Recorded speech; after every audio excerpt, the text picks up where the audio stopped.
Well, hello. I'm Don Lubach. I'm the outgoing member of the Ombuds team at UCSB. And by the time you're viewing this, I may be gone fishing. But I'm so happy to share these workshops that we offered at the beginning of the academic year on distributed work.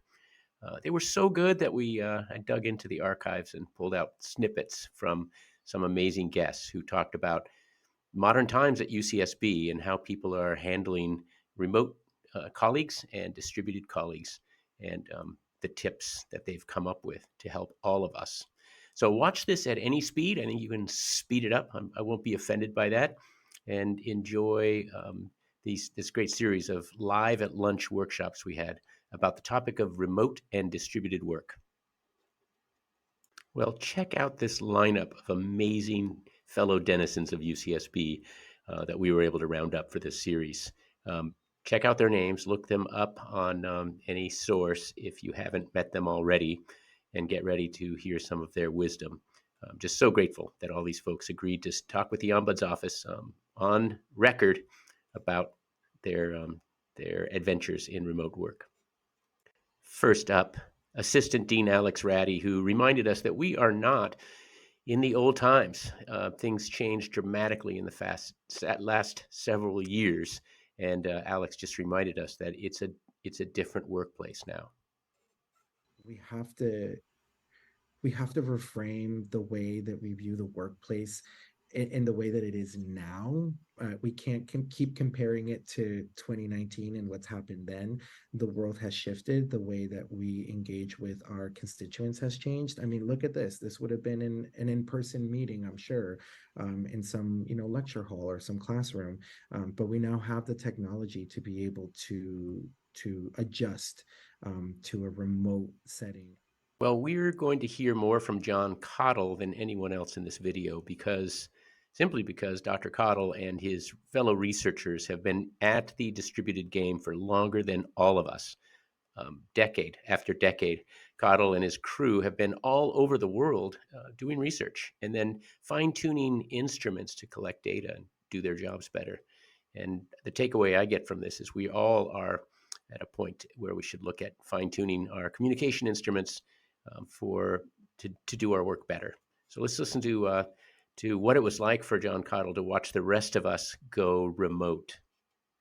I think it was a really interesting period for everyone, but especially since our group has been really distributed and worked remotely for decades, really, to watch people try to figure out that technology and I think stumble over the same things that we've tried to have to deal with as well. In particular, working through time zones, working through different internet connections, all of those things, trying to find a range of tools that can actually do what you want to do. There's not really one single piece of technology or infrastructure that really solves all of the issues that we find. And so the key for us was really always to find that set of tools that helps you achieve what you want to achieve. And seeing people struggle with all of those things is kind of brought back memories of the ways we'd tried and solve those problems in the past.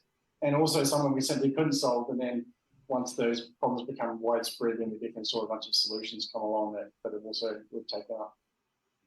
Well, Katheryn Tompkins has a reputation of being an excellent distributed employee, and she also does some management and helps bring on new people. So whatever you thought about onboarding before, and hopefully you are a devotee of the practice, it might be time to really examine how we onboard people who are not setting foot on the campus. And Katheryn addresses that. More about what does that person's first 5 days look like? Because if they were in the office, that would be a lot easier. They're sitting there, people will stop and talk to them. We'll, bring them a procedure book to read. We'll have meetings, all those things. But if they're at home, just sort of waiting to be grabbed by somebody, that's a really strange feeling for a new fully remote person. Let's see what it takes to be on a research team that might be as far away as the bottom of the earth and get people started and feeling like they're a member of the team. Let's hear from Professor Cottle again. The crucial thing is onboarding my team members in a way that they understand both my expectations, but also what they can expect from me. So that really there is clear communication about what kinds of tasks they might be involved in, but also what kind of resources they have available to them, so that if they can't get hold of me or someone else, that they have a set of resources and a set of tools that they can use that might help them solve maybe not all of those issues, but many of them. And so that kind of onboarding document is a living document in our group, and every group member will add to it with new ideas, new tools, new ways of doing things. But really, that's kind of our Bible that we live by: is what does this document allow me to do in the absence of a face-to-face meeting? And so we kind of expand that document to tailor it to individual people within the group, but we also have kind of a common set of ground rules and ground expectations that we use extensively. So to me, that's really the biggest thing, is setting those expectations from the very beginning about what's possible, what's expected. And I think that probably sets a lot of people at ease with respect to what they feel like they need to be achieving in their role. Right. Does this seem like is it a Google Doc, or is it, do you use like a wiki platform, or what are these, what do your instruction manuals look like? Yeah, it's a series of Google documents that have links to wikis for individual things. So it's kind of a Google document that's overarching, and then there'll be a series of wikis under that for specific, for example, fieldwork protocols, for lab protocols, for all of these things that we use on a regular basis. And so that kind of group hive mind style editorial system works extremely well, because it's really hard to keep updating them. But if you update it as you go, then we found it to be a really useful way of doing. Are these things hundreds of pages, thousands of pages? What do they look like? If you were to drill down into the individual details of the individual laboratory instruments and how you might run them on an hourly basis, I think it might be a couple of hundred pages total. But on a weekly basis, I would say most of the group members might see less than 5 pages of documentation that they could scroll through and find out most of what they're trying to achieve, or get guidance if they can't get hold of anyone else. Right. The crucial thing is onboarding. When you manage or participate in a distributed team, do you run meetings the same way that you did when we were all in one place? Answer is no. Donna Coyne is another very seasoned manager when it comes to a large team that finds itself all over the world, finding us new gauchos. Let's hear from Dr. Coyne about how her different teams run their meetings. We have regular team meetings, sort of for the subgroups. And when approaching that, I give a lot of credit to the supervisors of those groups, because they have a really good sense of their team, and they leave breathing room, for lack of a better way to say it, in those meetings to let people talk about what happened with their kids, and then bring it around to, okay, working. We got to do this and we have to do that. Who's on that? And getting everybody on the same page. But they need to feel connected, right? They need to know who knows who's the expert in this area work-wise. And you want to be sensitive to the fact that people have other lives. They have big, huge things happening in their life. So we do always try to leave a little bit of room. Well, I think we discovered one of the reasons why Katheryn Tompkins is considered a great colleague on a remote team. Katheryn's figured out how to offer office hours so that different members of the team know that she will be there between certain hours for any sort of work-related question. Let's hear her talk about that. Such as having office hours with a published schedule. And so I'm working all the time, but if you want to just drop in anytime, during 2 and 4, I'm just answer whatever question you have, or at least note it down to get back to you. Which would be in addition to scheduling meetings with faculty, obviously, that it doesn't replace that. It's just another opportunity of feeling like, how do I replace that feeling of being able to stop by someone's office and ask them a question? I will, they're guaranteed to be available during this time, and I know that in advance, then that gives me the security that I can get in touch with John Cottle mentioned that what it really comes down to when you have people far away is trust. And building that trust relationship is very important. This is something we'd be happy to take up with you on a one-on-one meeting at the Ombuds office. Let's listen to Dr. Cottle on trust. So we, especially when I have graduate students, treat them like a junior colleague who give a certain amount of trust and a lot of respect to what they know, but also giving them guidance at the right time. And so I try to make a point of checking in with them on a routine basis and maybe see where things are going well, see where things are not going well. But it might only be a month or 6 weeks. We have just a really short conversation and really making sure those conversations are targeted around what they want to discuss as much as what I'd like to find out what they've been working on. But yeah, seeing those expectations from the beginning to me is really key. And I realized actually a long time ago that a bit of trust goes a really long way. That I don't actually need to be watching out what most of my researchers are doing. 91% of the time, they're going to do what you ask them, and they'll do much more than you ask. And so, a little bit of mutual trust there and respect goes a long way.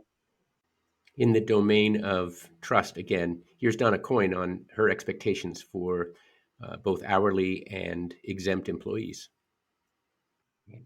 I fully expect people to do 8 hours a day for classifications where they're not exempt staff.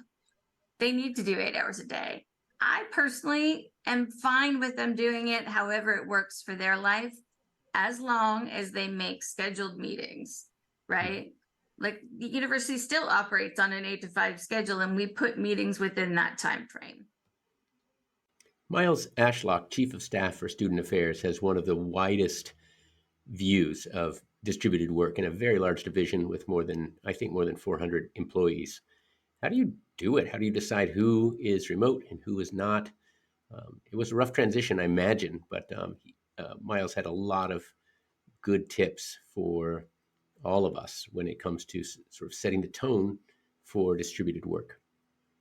I have again and again asked directors to consider what's the maximum flexibility that you could give everyone in the department simultaneously, and then make your decisions about remote and hybrid work within that framework. It's so easy to get caught where, the first 3 staff that ask for remote or hybrid work get approved, and then the next 17 are getting really inequitable consideration because that first calculus wasn't done. So we've tried to promote an environment where it's not first come, first served, and there's that equitable consideration.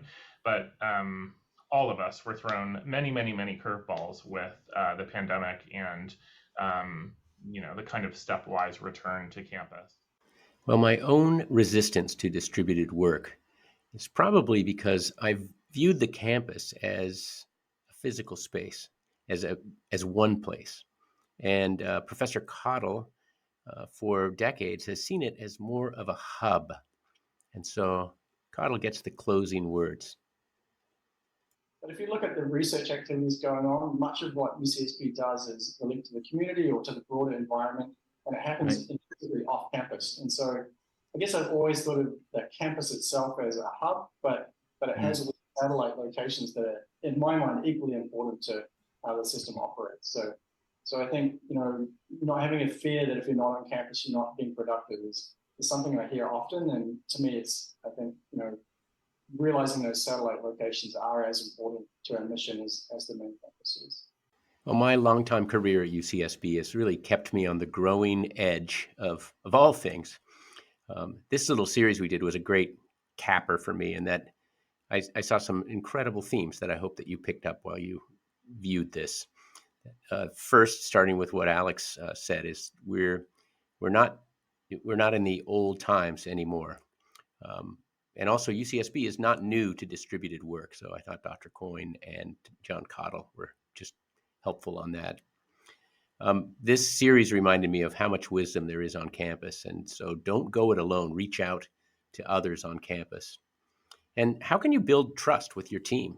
Come in and talk to the ombuds about that. Put a lot of time and thought into onboarding. I thought that was a good lesson from this series. And again, this is a new time. If you're struggling with it, you're not alone. It's the university higher higher education is under massive change. So use your partners at the Ombuds office to sort some of this stuff out, just to talk about it in a confidential setting. It's been a pleasure, and hope this was valuable. I don't think I put this screen up. How to find the office.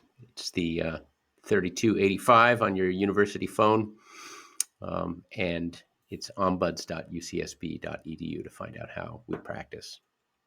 Take care. I'm going to make myself fade away here. Fading away, fading away.